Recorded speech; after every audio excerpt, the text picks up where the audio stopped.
Hello, it's your friend Doublebite, and today we're going to talk about roguelikes. So, this video was inspired by a conversation I had with Maplehoof a while ago now.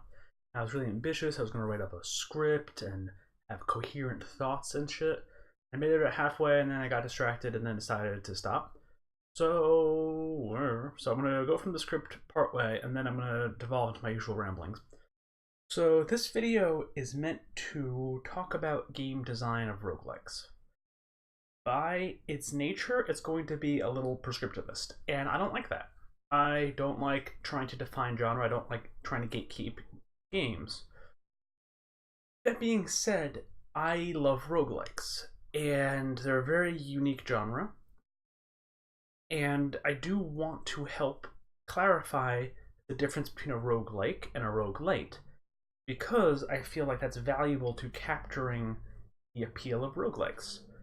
So that's kind of, I'm going to try to go on gentle ground with that, because I find the concept of defining a roguelike inherently unpleasant, and at the same time, I think it's valuable, because they have such a distinctive feel that other games don't capture. I'm going to be trying to focus on games I have played and not games I have heard of, because that feels fair.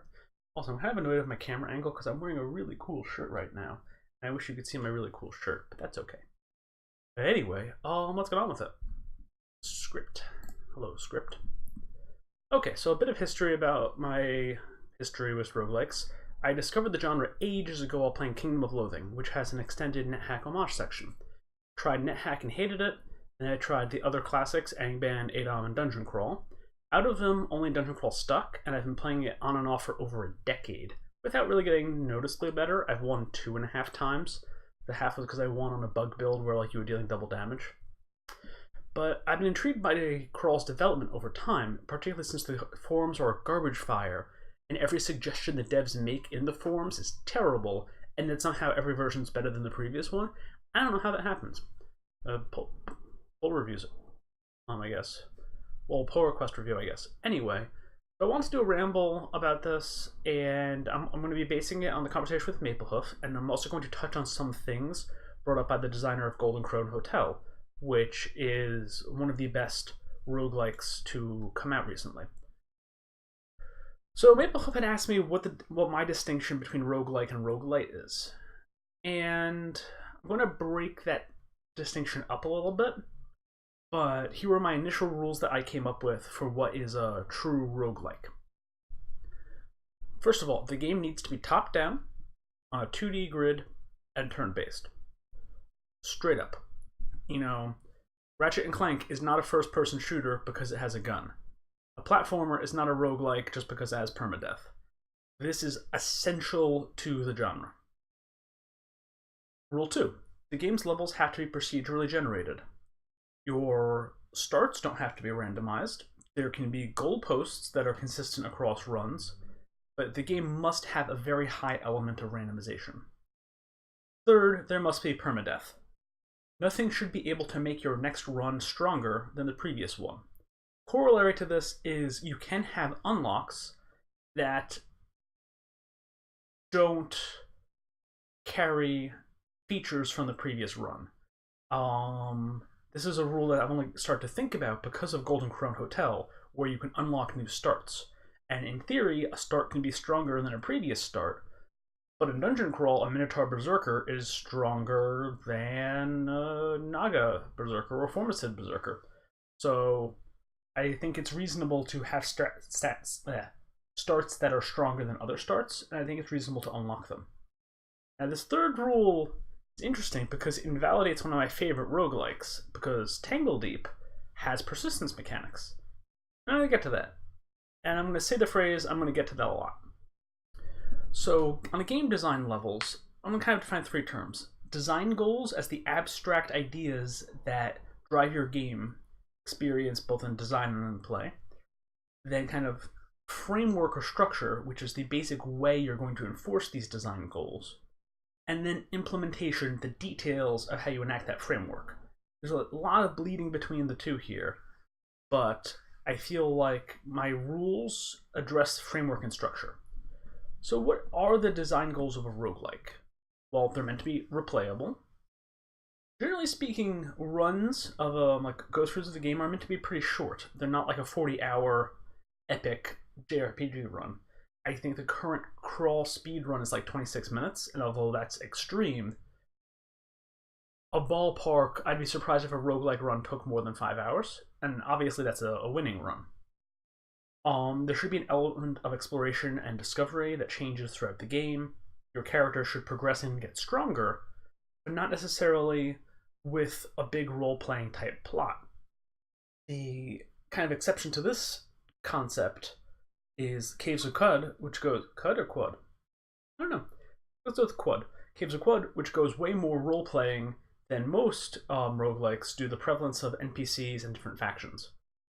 However, despite character progress, you really shouldn't be able to grind. Monsters should scale intensely enough that you need to be tactical more than overpowering when fighting. And you should therefore have lots of options in terms of abilities and items as to how to deal with sticky situations. And there should be a lot of sticky situations. You should never, be able to play on autopilot the whole game just because you found a strong item. Finding a strong item might let you play on autopilot for a while. And, if you're a Minotaur Berserker of Trog who found a vampiric, battle axe early on in Dungeon Crawl, you're gonna be able to tab through most of the game. Basically play on autopilot. But that happens. There will still be situations where you overcommitted and you're like, okay, stop, let's think.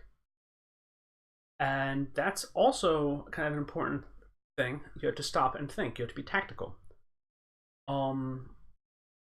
Two other rules, kind of design goals that roguelikes that are not hack and therefore are good roguelikes should have an emphasis on clarity.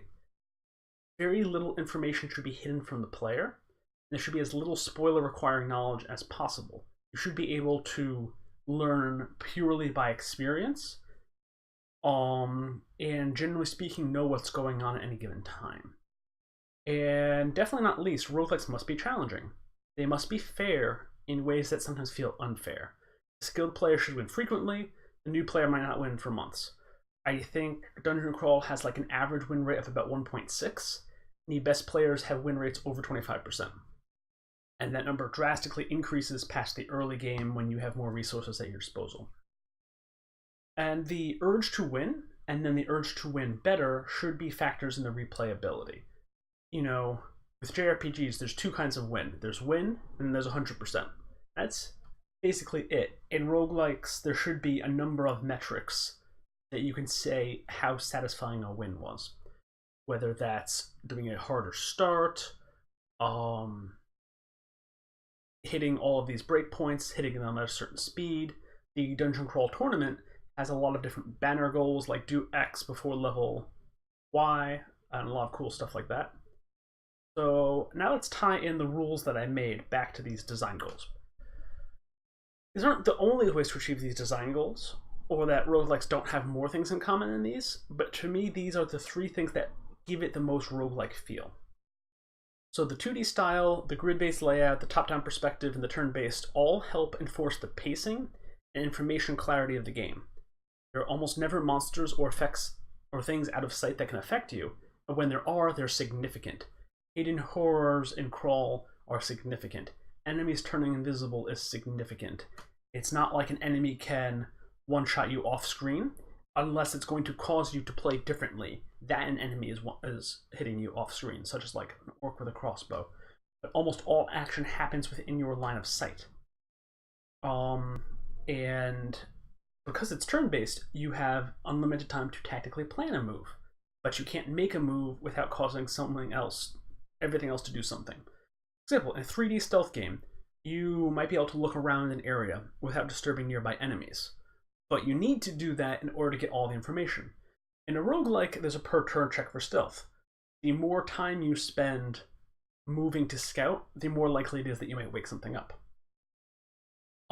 As far as like a square grid versus a hex grid, I don't know of a single roguelike that uses a hex grid. And in theory, you could do a side view instead of a top view, but I can't really fathom how that would feel or work, but it would be kind of cool. To me, this rule, this kind of framework slash structural rule about how the game will look, is one of the biggest distinctions from roguelikes to roguelites. As far as feel, I think there is a reason that so many roguelites are platformers, and it's basically turning the knob. It's saying we're going to make this still tactical in a lot of ways. I feel like Dead Cells is still tactical. You still have to plan your attack once you see the layout of a room and the enemies, and that's one of the strongest things about the game. But it's still going to be a reflex-based action game, and that gives it a very different feel. So randomization adds to replayability and also affects run length. Generally speaking, if I have a structured storyline, it reduces gaming fatigue because there's always the next goal. Whereas if it's randomized, it can feel samey, so you naturally want to like shrink the game's length a little bit. And it makes discovery and exploration more dynamic and affects the resources you have available. You may not have certain resources at your disposal, and that's a cool idea. And you have different implementations of this level of randomization of your starts, the nature of the goalposts. So like Dungeon Crawl used to have randomized starting stats and a lot of more fixed branches. Different areas you can go in the dungeon. But it's moved towards starts are all the same, but there's some variation in goals. You'll either get shoals or swamp as a side branch. You'll either get snake or spider as a side branch, and there are special side portals that appear that might not show up every game. And randomization is one of the two things that make roguelites roguish. The other being permadeath, which we're getting to next. And the randomization is for the pacing and the replayability. Permadeath is for the challenge and also replayability. It also increases the tension. There should be a nice balance in a roguelike between moments of low tension and moments of high tension. There should be a thrill of finding a good item and of finishing the game. But there should be that kind of crushing sense of dying on a good run because you did something stupid. The permadeath also discourages grinding in a way, because it's so easy for all that time you spent grinding to feel like a huge waste, and encourages like tactical play. And I feel like this is the most iconic factor of a roguelike. Yeah, randomization has like a wide variety. Caves of Code has procedurally generated levels and history. Crawl has some preset layouts, and so does Rogue Legacy, which has I think a lot fewer preset layouts. Also, the name Rogue Legacy for a roguelite and not a roguelike is kind of hilarious, but anyway. However, permadeath is often cheated around by roguelites. For example, Rogue Legacy and Dead Cells both have permanent upgrades. Risk of Rain has unlocks that generally make future runs easier, or at least different. And some even, pure roguelikes like Golden Crow and Hotel have persistence mechanics. So permadeath is both iconic as hell and also cheated around, because a lot of people don't want permadeath but don't want permadeath. They want progress. They want to feel something moving forwards, which I think is not a bad thing. I think it's just human nature. So after a while of talking to Maplehoof, he linked me to the Berlin Interpretation, which sounds like a spy novel, but is actually a definition of roguelikes created at the 2008 International Roguelike Development Conference, which is, holy shit, that's a real thing. So I'm going based on the Rogue Basin wiki page here, so there may be things out of date, but here's the rough breakdown of the Berlin Interpretation. The wiki page specifies the roguelike canon as Adam, Angband, Crawl, NetHack, and Rogue, and that makes sense. And then this interpretation defines high value and low value factors for determining roguelikeness. Here's kind of a quick summary. High value factors: random environment generation, permadeath, turn-based, grid-based, resource management, all things that, like I've mentioned. Hack and slash, that killing monsters is a very important part of roguelike.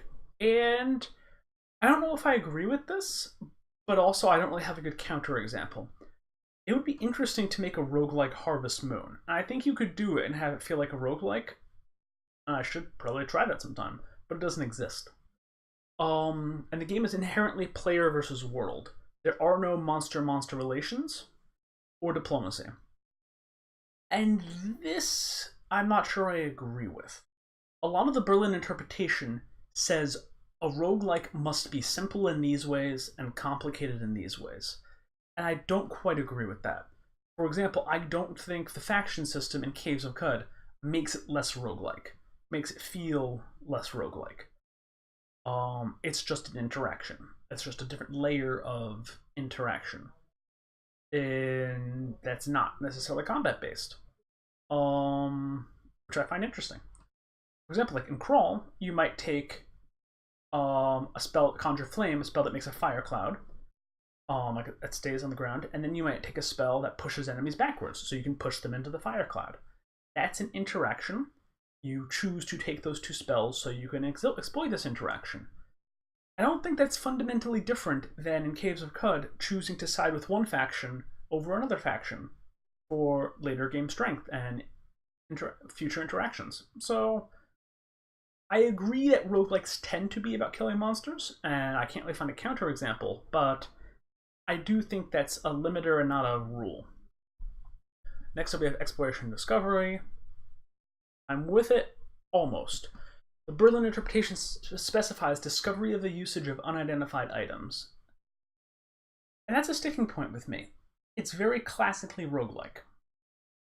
But for me, that's an implementation of exploration and discovery and not a necessity. It's one of those things that defines classic roguelikes. And is also used to great effect in games like Golden Krone Hotel. And I'll get a little bit more to that in a little bit when I go over the kind of blog posts that the designer posted, which I will link to in the description, and y'all should read because they're amazing. And y'all should play Golden Krone Hotel because it's amazing. But identification of items is a heritage thing. I don't think it's necessary for a game to feel like a roguelike. Because at the end of the day, why do you have resources? Why are they limited? And why can't you rely on what resources you have? Because of tactics. The identification minigame is something that's only relevant in early game. And after you get to a point where you have most of the items identified, you're good to go. They add a randomization factor to a game that detracts from the tactical factor. It's an implementation that's actually at odds with the design goals of roguelikes in a lot of ways. But it's a tradition, so I can't knock it too much. I think Golden Krone Hotel, by having every item be one of 3 possible items, so you might have 3 potions, and they all say either blood, honey, or beer. So one is blood, one is honey, one is beer. And I like that. I think that's a great way of keeping that tradition while being less irritating about it. And also fuck NetHack for having stupid ass unidentified items. So the next rule that's considered high value by the Berlin interpretation is non-modal. Movement, battle, and other actions take place in the same mode. Every action should be available at any point in the game. So this forbids overworld maps. So for example, the Berlin interpretation cites violations to this are Adom's overworld or Angband and Krol's shops. No. No, no, no. You can't have a high value rule that literally violates more than half of the canon you specified. That's insane. I get what you're trying to say, that it's a factor of the simplicity and elegance of a roguelike, but you can't make a rule that violates half your canon. That's fucking stupid. I do think that the game should be primarily non-modal. But like most games are primarily in the same mode. A platform is primarily in the same mode. Most games are. This rule's fucking stupid as hell. And complexity, several solutions to common goals, a lot of interactions, or a lot of items and monsters. Yeah, I could buy that in that. Low value factors. Player controls a single character. Alright. Sure. I mean, You know what? Like, could you have a party-based roguelike? You can have party-based roguelites. Depending on how far you want to stretch the definition of roguelite, Darkest Dungeon has character permadeath. I wouldn't consider it even a roguelike light personally, but I could see having a party-based roguelike. Kind of cool. Rule monsters are similar to players, that the rules apply between them. Again, I feel like that's an implementation, not like a core element of the feel of a game. But it is something that roguelikes tend to have, and roguelites don't. Whatever. Tactical challenge. This should be a high value thing, not a low value thing, because this is part of the fucking point. ASCII display, fuck yourselves. Dungeons, sure. Numbers deliberately shown, okay. That often that doesn't happen in Crawl, that doesn't happen in NetHack, so does it happen in NetHack? I don't remember. Whatever, throw that fucker out. Anyway, so yeah, Berlin interpretation is a lot of crap. It's a lot of making an implementation rule part of canon. Because either one of the old games did it, or because even though the old games didn't do it, these fuckers decided that they should have done it. So fuck that. I do think that there is definitely a roguelike look and feel. For example, some roguelikes could not work with ASCII display, such as Tangled Deep. So, like, I don't know. I like ASCII display for a lot of games, but for other games it wouldn't work, and I think that's part of roguelike culture, and it's also something holding back roguelikes. Heck, I will never play Crawl with tiles. I will always play it with ASCII. Tiles are more popular. That's a great thing. If it makes people be able to get into the game more, then I'm all for it. So, we've kind of gone over definitional stuff, and these rules make a lot of sense to me. I think that roguelikes inherently shouldn't have persistence mechanics. And yet, one of the single most innovative roguelikes I have played of late is Tangled Deep, which has persistence mechanics, which makes the game more fun. But it still feels like a roguelike. It still looks like a roguelike, plays like a roguelike. We have exploration, we have tactics, we have limited resources-ish. I wouldn't call it a roguelite, but I wouldn't call it a roguelike. It's does things that violate some of what I feel are the core principles. In my perfect world, it would be called a roguelite, and current roguelites would be called fucking platformers with permadeath. Platformers with roguelike elements. I mean, I think Tangled Deep is an evolution of the genre. I think Caves of Cut is an evolution of the genre. I haven't played Cogmind, but I've heard great things, and it's an evolution in different ways. Golden Krone Hotel, I don't think it's necessarily a strict evolution, but it's a very innovative roguelike. It doesn't fuck with the formula as much as the other two, but it's doing new things, and that's cool. And you have other roguelikes like that delve into specific areas that get away with itemization. The genre has so much room for improvement, and people are doing it within making games that feel like roguelikes. And it's not just a matter of taking these elements and putting them into a platformer, you know? So at the end of the day, I have made these rules, and maybe persistence mechanics make a game feel less like a roguelike to me. But it's a roguelike. It's an evolution. It's capturing something satisfying, something that improves gameplay for people. And at the end of the day, if I'm making a rule to define a roguelike that stifles innovation in roguelikes, then it's not a good rule. And I'm going to kind of briefly go over some of the Golden Krone Hotel blog posts.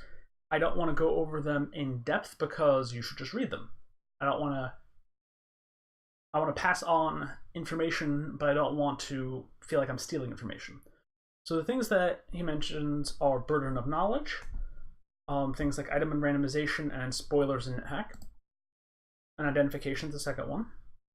Terrible controls, a very good point. 5 billion button combinations for no goddamn reason.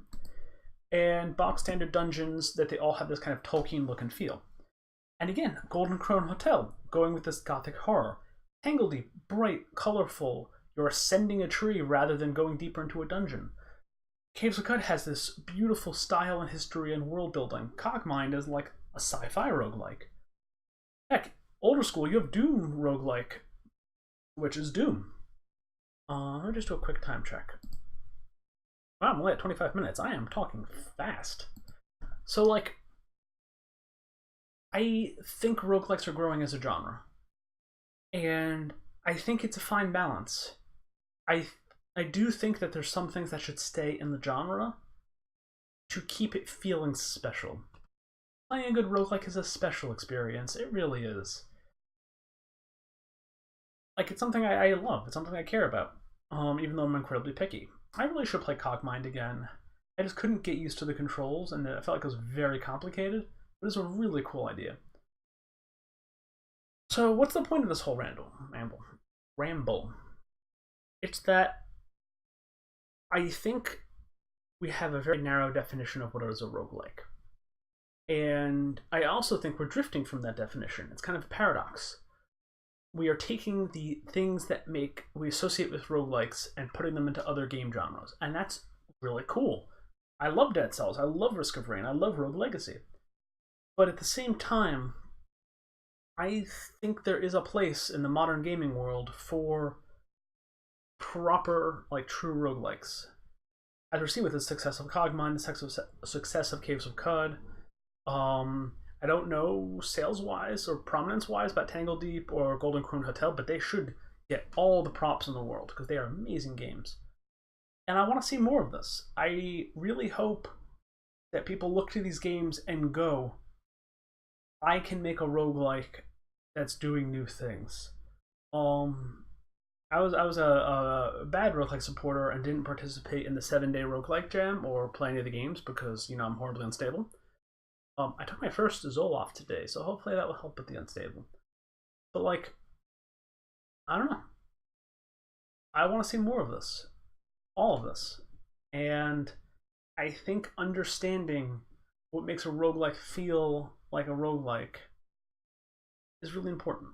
It's important to me. This is a video for me. I want to make a roguelike. I have been working on a random dungeon generator. And I want to understand what I love about this genre. And this should probably be my intro to the video, but whatever. Yeah. I don't know. You have to understand what makes something core so that you know how to bend and break it in an interesting way. Like, for example, Tangledeep. You now have the focus is on moves and abilities, not just spell-like abilities, but mobility.